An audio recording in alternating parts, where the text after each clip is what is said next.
தஞ்சாவூர் மாவட்டம் கும்பகோணத்தில் உள்ள வரதராஜ பெருமாள் கோவிலில் 12 ஆண்டுகளுக்கு பிறகு காட்சியளிக்கும் அத்திவரதரை தரிசிப்பதற்காக தமிழ்நாடு முழுவதிலும் இருந்து ஏராளமான பக்தர்கள் வருகை தந்துள்ளனர். இது தொடர்பான விவரங்களோடு செய்தியாளர் கார்த்திகேயன் இணைந்திருக்கிறார். கார்த்திகேயன், விவரம்.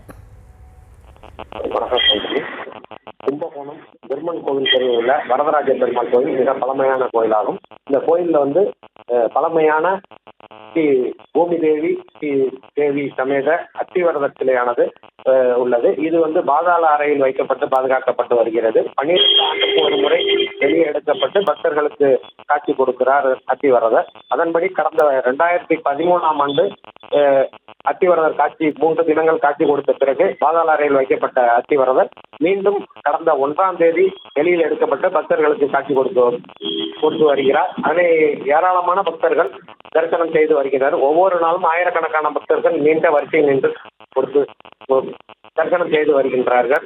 இன்றைய தினம் ஞாயிற்றுக்கிழமை வார விடுமுறை என்பதால் தமிழகத்தின் பல்வேறு பகுதிகளிலிருந்து வந்த ஆயிரக்கணக்கான பக்தர்கள் சுமார் 3 மணி நேரம் 4 மணி நேரம் காத்திருந்து அத்திவரதரை தரிசனம் செய்து வருகிறார்கள்.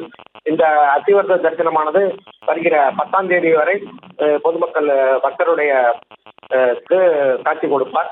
அதனால் இன்றைய தினம் ஏராளமான பக்தர்கள் நீண்ட வரிசையில் சாமி தரிசனம் செய்து வருகின்றனர். பக்தர்கள் வசதிக்காக ஆங்காங்கே பந்தல்கள் அமைக்கப்பட்டு நிழலுக்காக பந்தல்கள் அமைக்கப்பட்டு பக்தர்கள் சௌகரியங்களை ஏற்படுத்தி கொடுத்திருக்கிறார்கள். அங்கே போலீசார் காவல் பணியில் ஈடுபட்டு பக்தர்களை ஒழுங்குபடுத்தி வருகின்றனர். ஏராளமான பக்தர்கள் தரிசனம் செய்வதால் இன்று மட்டுமே 75,000 1 லட்சம் பக்தர்கள் தரிசனம் செய்வார்கள் என்று எதிர்பார்க்கப்படுகிறது. விவரங்களுக்கு நன்றி கார்த்திகேயன்.